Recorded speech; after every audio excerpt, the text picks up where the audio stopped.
Adit tuh punya hubungan apa ya sama Om Leon? Mantan suami tante. Demi menjalankan misi rahasia mengawasin Akila dari suatu hal yang bisa menyerang mental Akila, maka para anggota Adit Squad kompak menyerbu rumah Adit untuk pesta barbeque, bergabung dengan kru gaspol dan chaos crew. Suasana rumah Adit pun lebih mirip pasar malam ya daripada markas pengintaian.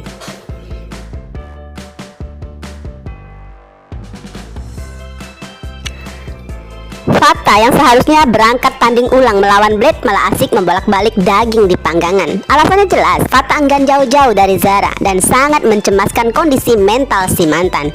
Fata tahu betul mereka sedang memegang kendali karena pembebasan Devon adalah hadiah utama dari pertandingan nanti. Maka Blade mau nggak mau harus rela menunggu dengan ketegangan dan rasa keselnya.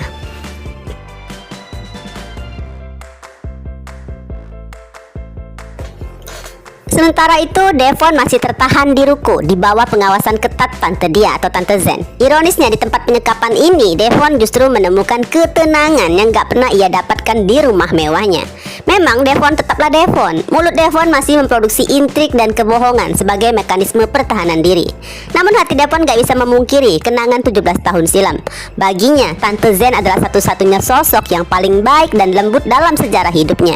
Kenangan itu masih membekas begitu kuat, membuat setiap kata yang keluar dari Tante Zen terasa lebih seperti nasihat daripada ancaman.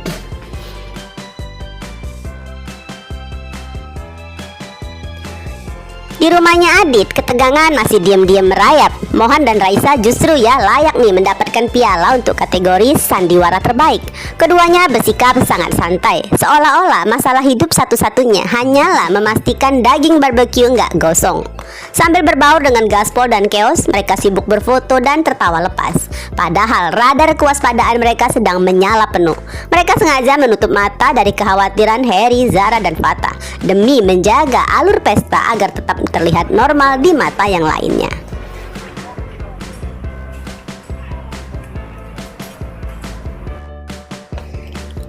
Sementara itu Akila, si target utama yang malah nggak tahu kalau dirinya sedang dikhawatirkan. Akila sedang sibuk dengan misi pribadinya.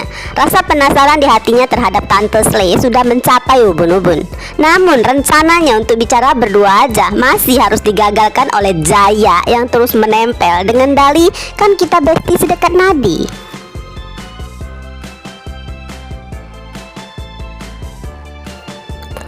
Untungnya semesta mendukung Akila. Tiba-tiba Adit memanggil Zara untuk menanyakan sesuatu. Momen emas ini langsung dimanfaatkan Akila untuk mendekatin Tante Slay dan mempertanyakan kejanggalan hubungan Tante Slay dengan Om Leon yang tampak seperti orang asing saat nggak sengaja ketemu di kafe kemarin.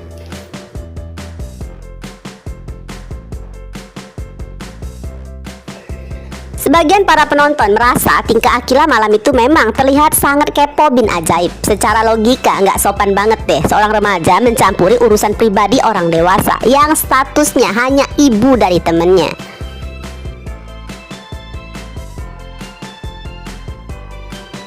Namun disinilah guys, penulis sedang memainkan emosi kita. Meskipun kan belakangan ini Akila selalu menolak atau kurang antusias membahas keberadaan orang tua kandungnya di depan Zara dan Harry, ikatan batin itu nggak bisa bohong.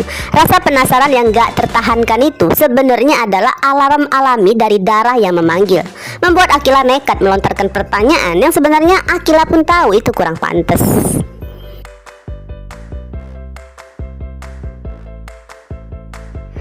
Di sisi lain, mendengar pertanyaan dari Akila, Tante Slay langsung menatapnya dengan penuh rasa haru karena tahu Akila adalah darah dagingnya sendiri. Maka dengan nada pelan dan hati-hati, Tante Slay menjatuhkan bom informasi itu bahwa hubungannya dengan Om Leon cukup rumit karena Leon adalah mantan suaminya. Sama Om Leon. Mantan suami tante. Seketika Akila membeku dalam keheningan. Namun drama harus usai di bagian ini karena tiba-tiba Harry muncul dan sempat mendengar pengakuan tersebut. Harry sebenarnya jauh lebih syok. Harry sadar ya, setiap langkah Akila kini semakin mendekat ke jurang identitas yang selama ini mereka tutupi rapat-rapat.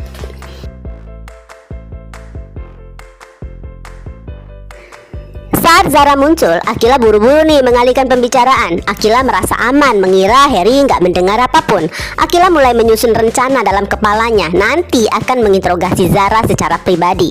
Apakah Jaya tahu siapa Tante Slay? Apakah itu berarti Kak Lydia adalah anaknya Tante Slay juga? Ya di sini Akila bahkan dengan polosnya guys berencana ingin bercerita betapa kagetnya Tante Slay saat mendengar nama belakangnya yang sama dengan anak sang tante.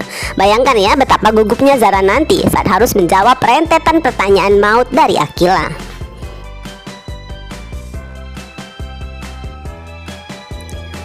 Sejujurnya sih kita sebagai penonton udah mulai kesel ya dengan sikap Harry, Fata, dan Zara. Alibi mental Akila belum siap rasanya udah cukup basi karena terlalu sering diputar seperti kaset rusak.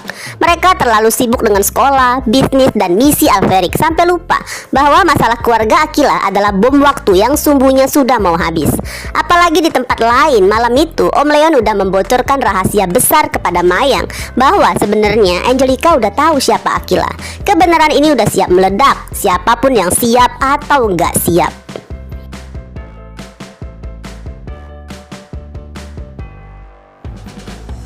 Beralih ke area ring tinju nih, suasana udah sepantasnya dipasang peringatan mudah meledak. Kesabaran Blade udah habis rasanya, hangus terbakar waktu yang terus berjalan. Telepon Blade kepada Fata penuh dengan nada kemarahan, memintanya segera datang. Namun ya itu, Blade perlu harus sabar menunggu. Ia sudah membayangkan ya wajah murkanya Nyonya Dominic jika Devon gak segera store muka di rumah. Bagi Blade, setiap detik yang terbuang adalah langkah lebih dekat menuju kegagalan misi besarnya.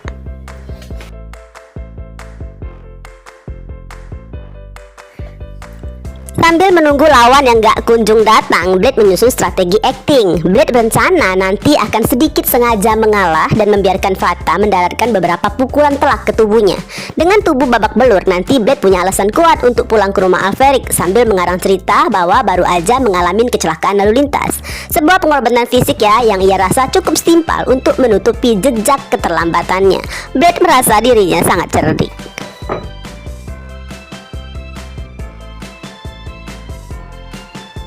Namun Blade gak sadar bahwa dirinya bukan sedang menunggu pertandingan tinju, melainkan sedang menunggu pesta pembongkaran kedok. Elite Squad sama sekali gak tertariklah dengan skor kemenangan. Target utama mereka adalah memastikan keberadaan tato di punggung Blade. Jadi sementara Blade bersiap untuk dipukul agar terlihat seperti korban kecelakaan, Fata justru sedang menyiapkan manuver khusus untuk memaksanya membuka identitas yang selama ini tersembunyi rapat di balik kain.